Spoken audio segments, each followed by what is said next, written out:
Às vezes, fico pensando o seguinte: o meu tio, né, Jacob Pinheiro Goldberg,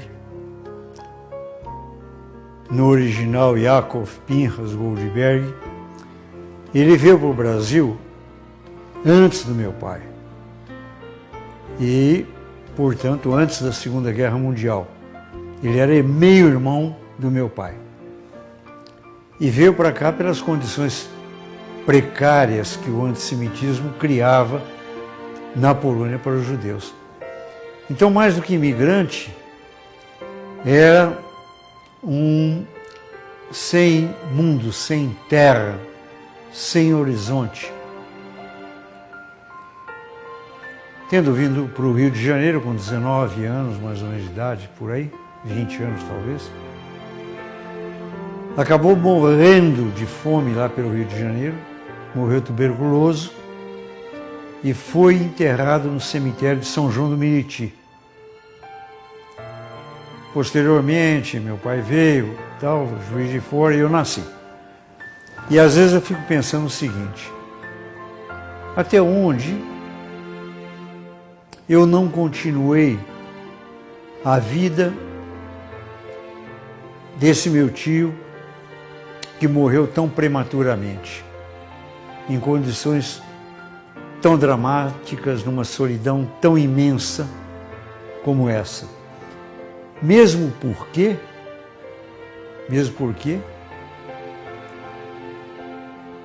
ele, enterrado lá em São João do Meriti, estado do Rio de Janeiro, um dia eu saio de Juiz de Fora e resolvo fazer a faculdade de Direito aonde?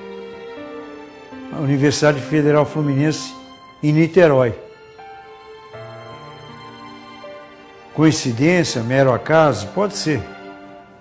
Se a gente presumir que, como os latinos diziam, os primitivos reafirmam, e talvez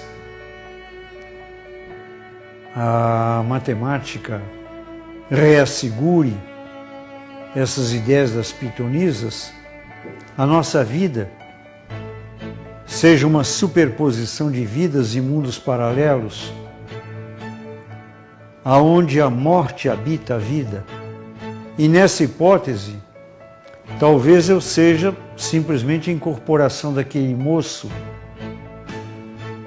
que sai do interior da Polônia, vem para o Rio de Janeiro, daquele inverno, por um calor tórrido, morre, é enterrado praticamente como um mendigo, e aí sou eu parido lá em Juiz de Fora como continuação dele.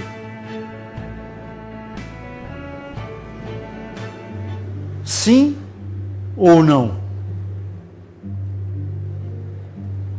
Se nós imaginamos que a nossa existência tem a sua limitação corpórea, nesse 1,70 m e 70 quilos,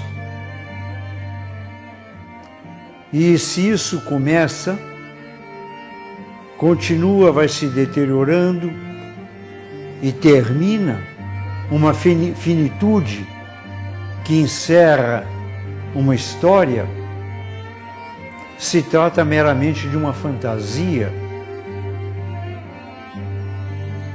ou de um enredo mediúnico.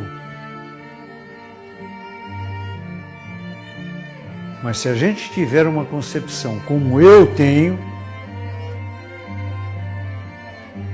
de que a vida é a maravilha extraordinária, encantadora e trágica, sofrida, dolorida, desgraçada,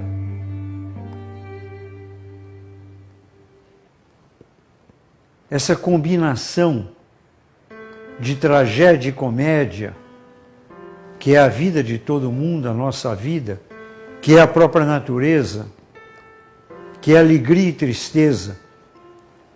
Eu escrevi um ensaio sobre isso, essa emoção que é tão pouco conversada e discutida, inclusive em psicanálise, que é a somatória da alegria e tristeza. Às vezes você está gargalhando, e quantas vezes já aconteceu com você, e de repente você começa a chorar de alegria. Essas lágrimas de alegria, será que são só um fenômeno fisiológico? E eu já vi também o contrário. Pessoas chorando de alegria e ao mesmo tempo o oposto. O indivíduo no velório,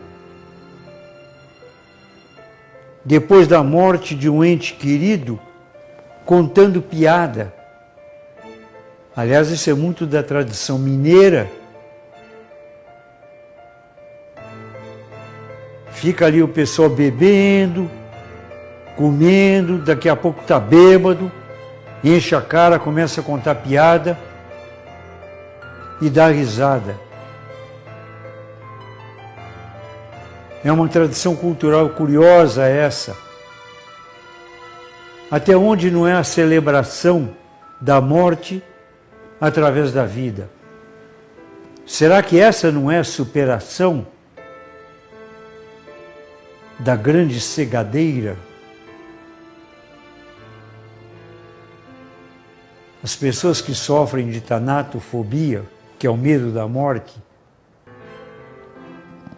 às vezes no consultório me contam que no mergulho do desespero, daquele pânico da morte, é como se sentisse um alívio, do tipo, vem logo, aconteça logo.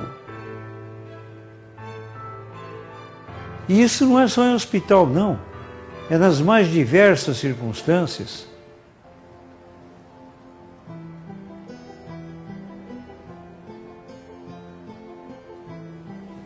Eu comentei aquela cena, que inclusive está aí, pode ser vista pelo YouTube, de uma entrevista que eu dei para a Globo, e foi em cima de uma filmagem, aquele minuto fatal em que o Ayrton Senna se prepara para a corrida da morte, sobre a qual nós tínhamos conversado e discutido um pouco antes. E se você tiver a pachorra de assistir, você veja que o olhar dele é um olhar de triunfo. Não é um olhar agonístico. Aliás, eu ouvi isso narrado pelo meu pai algumas semanas antes de morrer, em que ele me disse uma preciosidade semelhante à reflexão de Freud antes de morrer. Me disse, meu filho,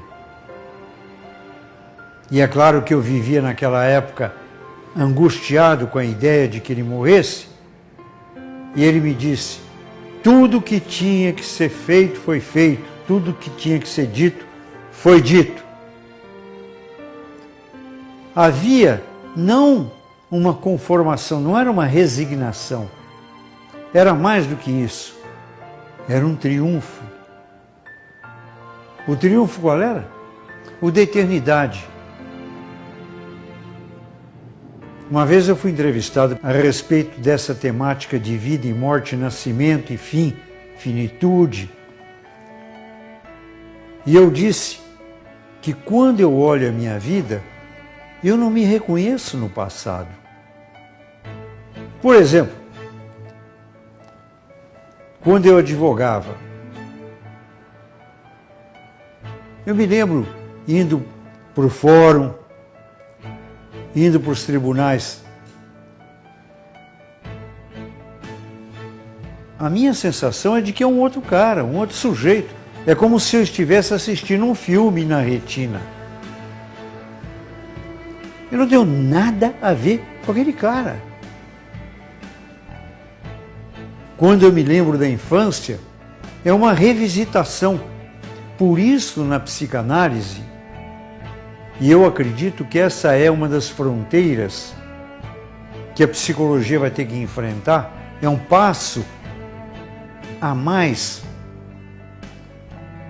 que é um grande desafio no século XXI para a psicanálise, é tirar o sujeito do divã.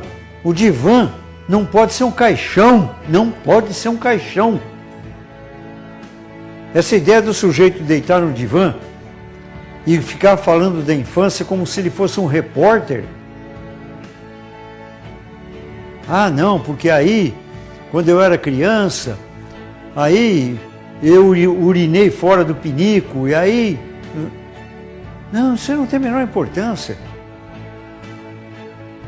Isso é uma história gelada, é uma história cadavérica. Ela lembra aquela parábola de Jesus, do sepulcro caiado de branco. Ou deixai os mortos enterrar seus mortos. Essas histórias não interessam. O que interessa é a emoção. O que interessa é você fechar os olhos,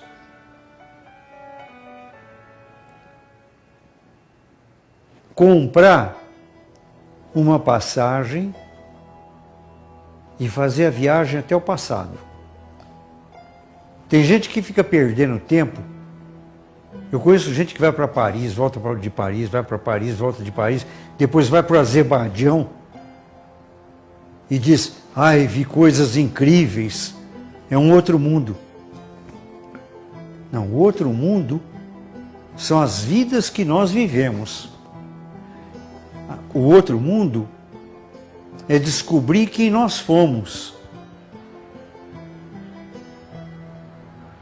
Porque é nessa descoberta que nós vamos também ter a percepção de quem nós somos e talvez de quem nós seremos. Isto sim é interessante em termos de psicologia. A psicologia não pode continuar sendo uma ciência filha da medicina, que serve de alívio para o sofrimento e para a dor humana. A dor humana e o sofrimento humano não têm alívio. Como disse Guimarães Rosa, viver é difícil. Viver é dolorido, é ter perdas, frustrações. A gente nunca vai ser tão alegre, tão feliz quanto queria.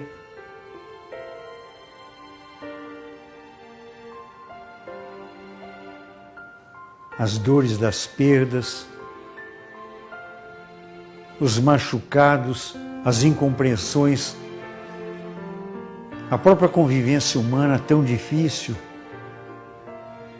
Gente, às vezes, e muitas vezes, muitas vezes, insuportável.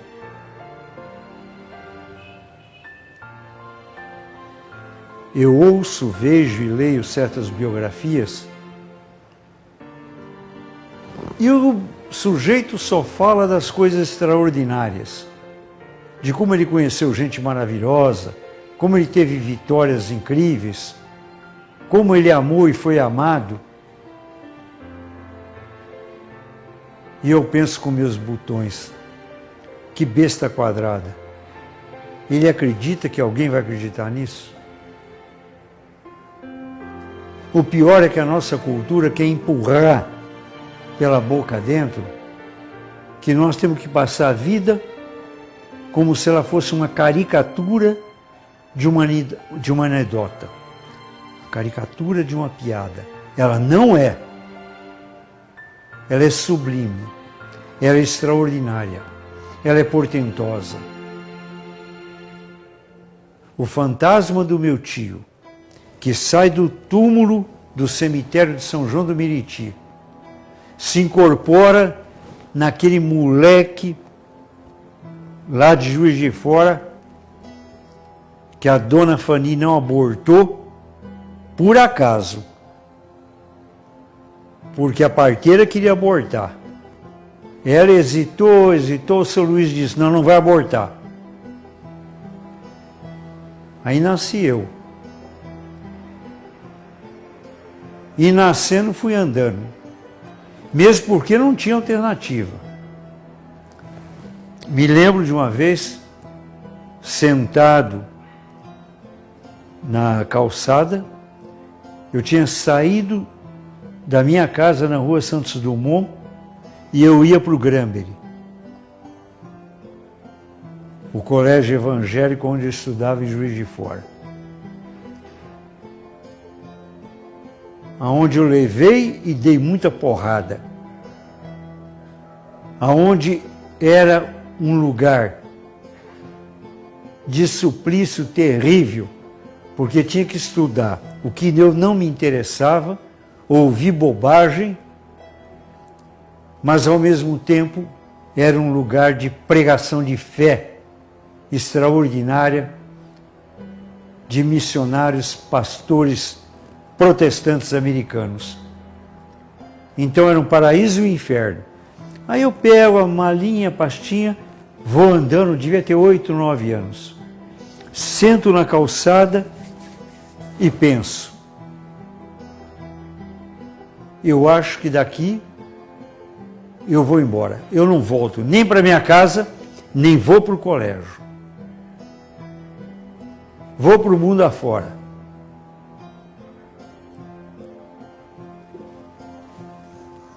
Era um pirralho medroso e corajoso. Tinha 1000 medos, mas tinha uma coragem extraordinária.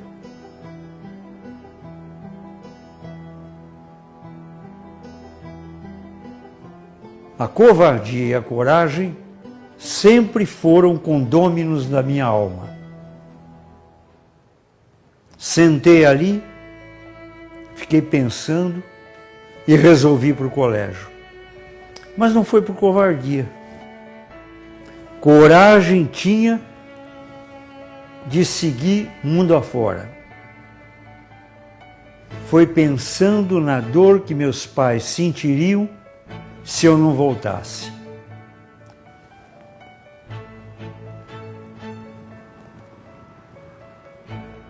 E até hoje fico pensando como teria sido se obedecesse a essa partícula desafiadora, o se. Se eu tivesse feito um caminho diferente. Me lembro nitidamente, no dia que fui fazer uma palestra na Faculdade de Medicina da Universidade de Londres.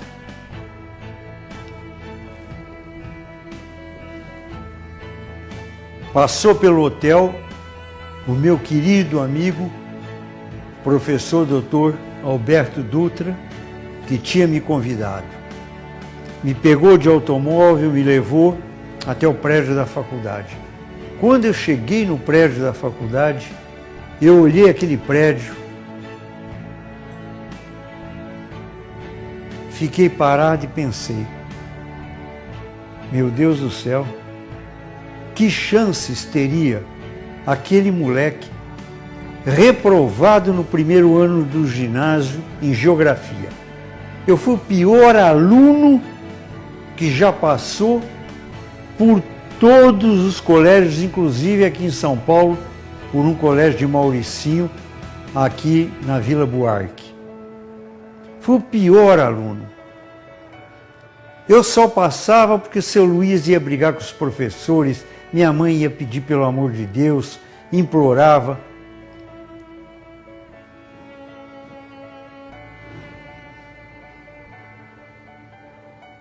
E estava eu lá, indo dar uma aula na Faculdade de Medicina da Universidade de Londres, por um auditório de cientistas internacionais.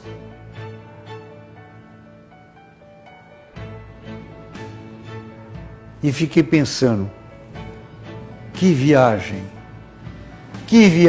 extraordinária tem sido essa.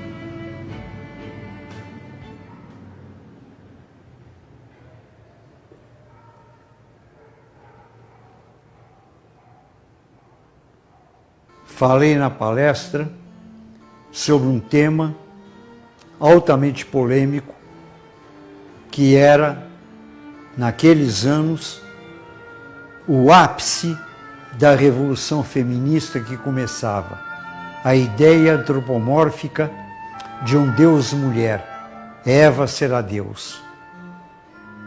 E eu me lembro da reação das pessoas ali presentes. Ali estava um pouco da elite do pensamento da psicologia europeia me ouvindo. E eu dizendo que enquanto o ser humano não fosse capaz de conceber a imagem antropomórfica de Deus-mulher, a subserviência feminina estaria interiorizada. E eu estou convencido disso. É um passo a mais a ser dado.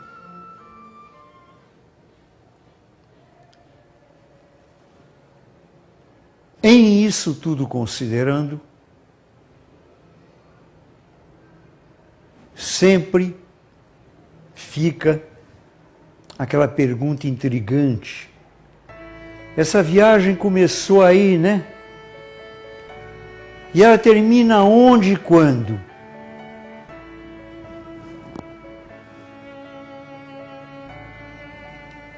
Ela não termina.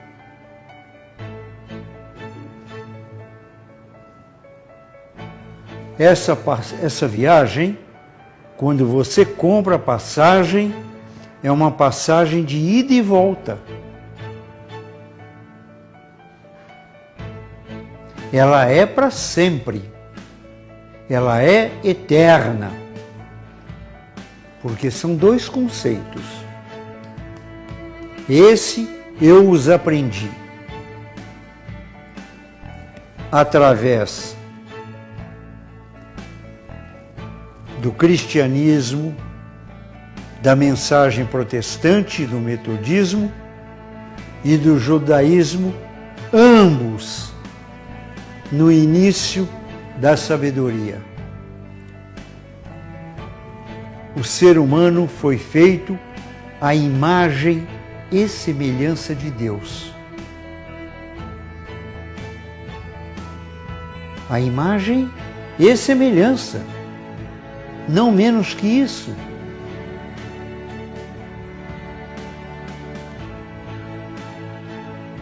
Ora, quando Moisés vai receber as tábuas da lei, ele diz para Deus: Senhor, quando aquele povo lá embaixo me perguntar, e quem é Deus? Quem é que entregou esse código das leis para você? Ele quem é? É o sol? É a lua? É um bezerro? Porque eram esses os deuses que eles adoravam. Como é que Deus responde? Eu sou o que fui, o que sou, o que serei. Portanto, é eterno. Se Deus é eterno e nós fomos feitos à imagem e semelhança dele, nós somos eternos. Em sendo eterno, por enquanto, nessa parte da jornada, eu sou Jacó Pinheiro Goldberg. Num próximo capítulo, eu estou curioso para saber qual vai ser a personagem que eu vou vestir. As personagens anteriores eu memorizei. Tem uma porção, o advogado, o pai de 4 filhos, o careca. Tem uma porção de Jacós. Mas é uma curiosidade imensa saber, no próximo capítulo desse drama composto de comédia e tragédia, de graça e desgraça. Mas que mundo maravilhoso! E que mundo maravilhoso essa vida maravilhosa tem me proporcionado.